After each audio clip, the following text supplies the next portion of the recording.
Bismillahirrahmanirrahim. Assalamualaikum warahmatullahi wabarakatuh. Apa kabar anak-anak? Mudah-mudahan senantiasa dalam keadaan sehat walafiat. Baik, untuk membuka materi pada kesempatan hari ini, terlebih dahulu kita buka Quran Surat Al-Baqarah ayat 83. Sekali lagi, Quran Surat Al-Baqarah ayat 83. Kita buka dulu dengan membaca Al-Quran. A'udzu billahi minasyaitonir rajim. Bismillahirrahmanirrahim. Wa idz akhadna mitsaqa bani Israila la ta'buduna illallah wa bil walidaini ihsana wa dzil qurba wal yatama wal masakin wa qulu linnasi husna wa aqimus sholata wa atuz zakah thumma tawallaitum illa qalilan minkum wa antum mu'ridun. Shadaqallahul azim. Kita baca terjemahannya. Dan ingatlah ketika kami mengambil janji dari Bani Israel, janganlah kamu menyembah selain Allah Subhanahu wa ta'ala, dan berbuat baiklah kepada kedua orang tua, kerabat, anak-anak yatim, dan orang-orang miskin. Dan bertutur katalah yang baik kepada manusia, laksanakanlah sholat, dan tunaikanlah zakat. Tetapi kemudian kamu berpaling, mengingkari, kecuali sebagian kecil dari kamu, dan kamu masih menjadi pembangkang. Nah, anak-anak sekalian, judul materi pada kesempatan hari ini adalah meraih kasih Allah Subhanahu wa ta'ala dengan ihsan. Nah, poinnya kalian harus bisa membaca. Ya, tujuan dari pembelajaran ini pertama, harus bisa membaca Quran Surat Al-Baqarah ayat 83. Ya, juga itu yang pertama, membaca juga mampu memahaminya. Ini adalah ayat terkait dengan ihsan, ya. Juga nanti kalian bisa memahami atau bahkan sampai pada taraf menghafal hadis-hadis terkait dengan ihsan. Nah, materi ihsan ini, anak-anakku sekalian, yang pertama tadi kita sudah bacakan surat Al-Baqarah ayat 83 sebagai landasan atau dalil, ya, terkait dengan pentingnya atau bahkan wajibnya kita memiliki sifat ihsan.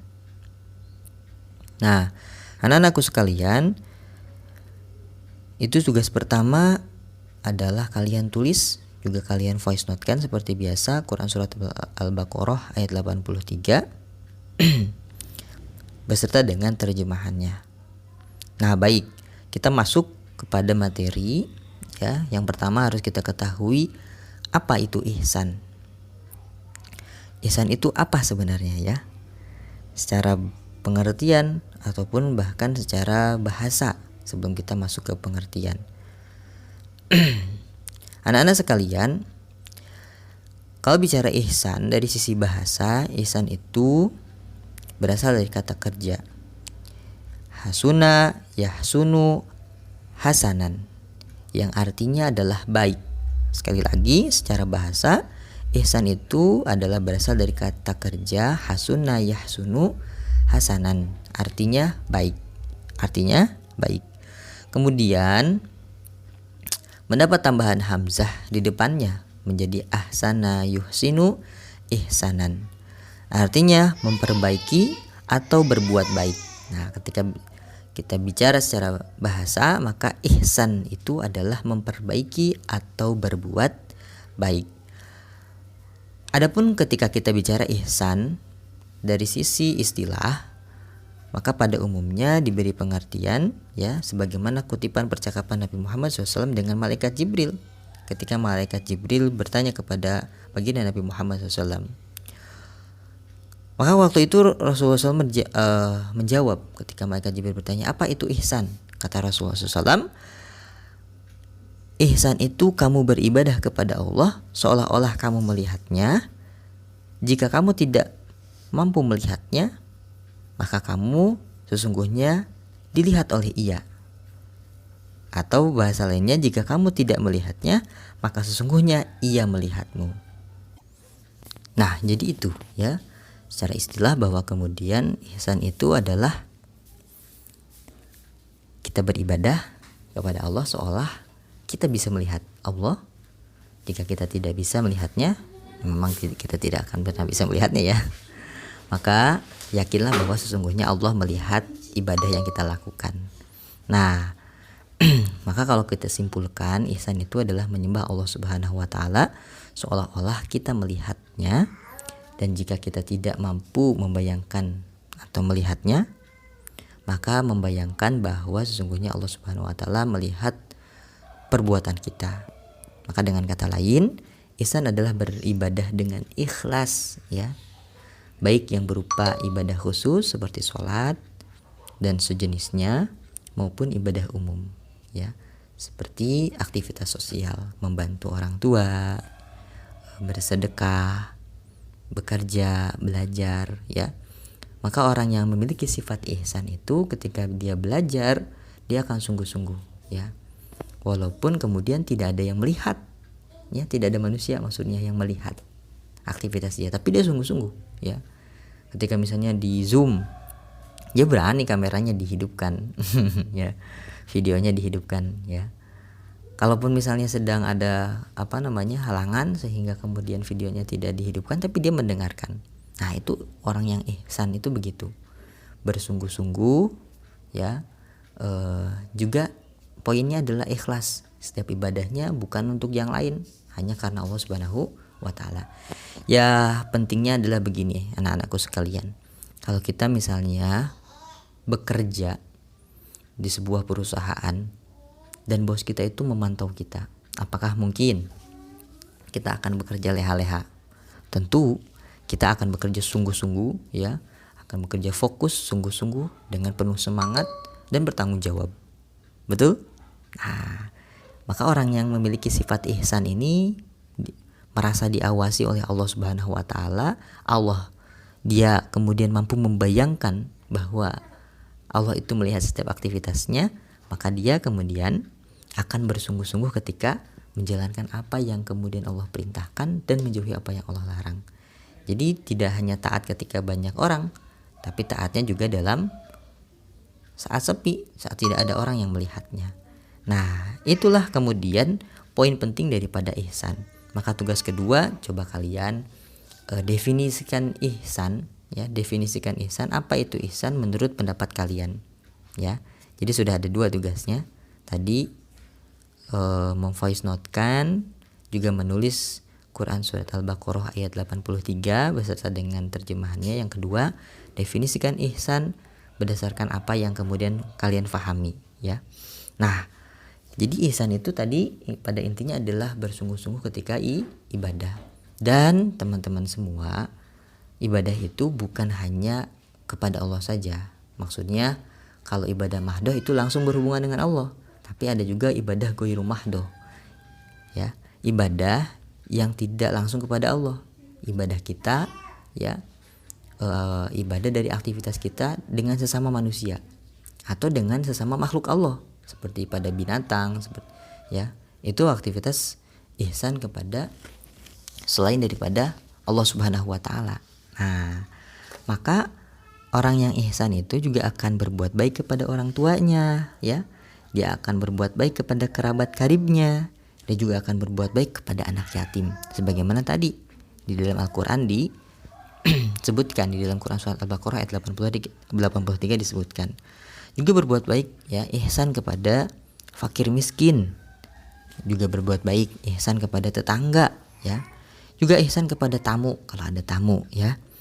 Ihsan kepada karyawan atau pekerja kalau kita satu waktu jadi bos ya, punya karyawan, punya pekerja. Ihsan kepada sesama manusia, pada siapapun kemudian baik seperti itu. Juga ihsan kepada binatang ya, hewan.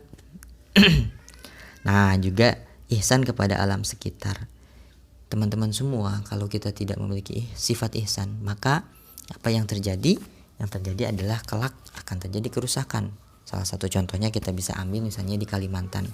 Kenapa Kalimantan hari ini bisa kemudian terdampak banjir? Bahkan yang terdampak itu 13 kabupaten kota. Bisa dibayangkan sebesar apa, seluas apa ya, itu yang terdampak daripada banjir di Kalimantan. Kita ini satu kabupaten kota, tapi Bapak yakin kita semua belum bisa kemudian sampai keliling-keliling Purwakarta karena saking luasnya. Padahal Purwakarta itu salah satu kabupaten yang kemudian paling kecil di Jawa Barat. Kalau tidak salah nomor 2 terkecil di Jawa Barat, tapi luasnya luar biasa. Lantas seluas apa kalau 13 kabupaten kota itu terdampak banjir? Waduh, sangat luas sekali ya. Nah, ternyata teman-teman semua banyak kemudian para ahli lingkungan ya, para pengamat dan pakar lingkungan itu yang mengkritisi kebijakan di mana dibolehkannya penebangan pohon secara besar-besaran ya. Nah, tugas yang ketiga adalah coba lihat seluas apa dan foto ambil foto kerusakan hutan di Kalimantan Selatan, di Kalimantan yang kemudian hari ini berdampak pada banjir ya. Setelah kalian lihat ya fotonya, kemudian kalian catat seluas apa hutan Kalimantan yang sudah dipotong alias dibabat ya, digunduli seperti itu dengan dalih berbagai macam izin, apakah izin tambang batu bara dan seterusnya. Nah, setelah itu coba kalian kemudian komentari apakah aktivitas memberikan izin menambang hutan itu benar atau salah.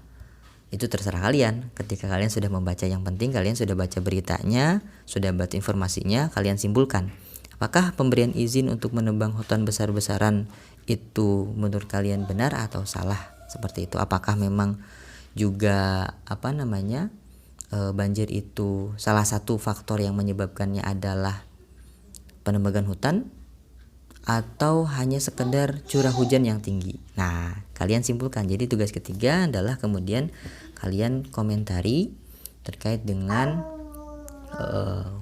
banjir di Kalimantan. Namun sebelum mengomentari kalian harus baca dulu ya, sertakan data terkait dengan penebangan hutan yang dilakukan di wilayah Kalimantan ya. Seperti itu. Itu yang ketiga. Yang keempat, Bapak harap kalian kemudian sepekan ini coba bantu orang tua ya. Bantu apa? Satu, minimal ya, bisa kemudian merapihkan kamarnya sendiri. Nah, kalau yang sudah punya kamar, insya Allah sudah punya kamar ya, rapihkan kamarnya sendiri. Jadi pastikan kamar itu kemudian rapih, bersih ya. Nah, yang kedua, bantulah kemudian menyapu, mengepel, juga kemudian misalnya mencuci piring. Nah, itu bagian daripada ihsan kepada kedua orang tua ya, membantu mereka ya agar kemudian beban yang mereka tanggung itu semakin ringan ya. Itu piring yang habis dipakai untuk makan itu dicuci sendiri, tidak kemudian membebani kedua orang tua. Begitupun misalnya kita bantu dengan menyapu dan mengepel rumah kita, seperti itu. Nah, itu tugas keempat, tapi itu tidak usah dilaporkan, silahkan dikerjakan saja. Yang dilaporkan hanya 3 tugas tadi. Baik, mungkin itu saja untuk materi kali ini. Terima kasih atas perhatiannya. Assalamualaikum warahmatullahi wabarakatuh.